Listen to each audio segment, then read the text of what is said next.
Hi guys, good evening. So topic వచ్చేసి ఏంటంటే మాట్లాడేది. సో నా టైమింగ్స్ ఎలా ఉండే, నేను చేసినప్పుడు నాకు రెస్ట్ టైం ఎట్లా ఉండే, హాలిడేస్ ఏమన్నా ఉండేనా లేదంటే లేదా, సో అన్నది ఈ వీడియోలో చెప్తా. సో టాపిక్ వచ్చేసి అదే మాట్లాడడానికి. అక్కడికి నేను ఎంట్రీ అయిపోయాక స్టార్ట్ అయినాక నా మార్నింగ్ 9కి స్టార్ట్ అయినా నా డ్యూటీ. నైట్ 12:30 అవుతుంది.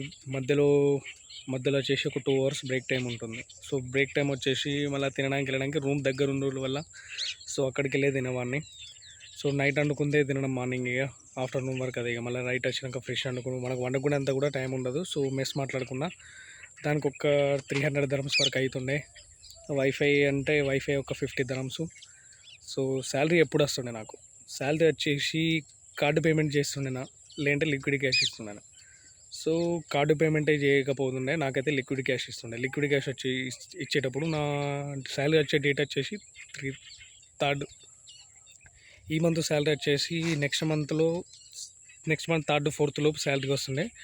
సో మా సూపర్వైజర్ వచ్చేసి ఇస్తుండే శాలరీ కూడా. శాలరీ ఇచ్చినాక నేను ఎలా పంపేవాడిని, సో అది నెక్స్ట్ వీడియో చెప్తా. బాయ్.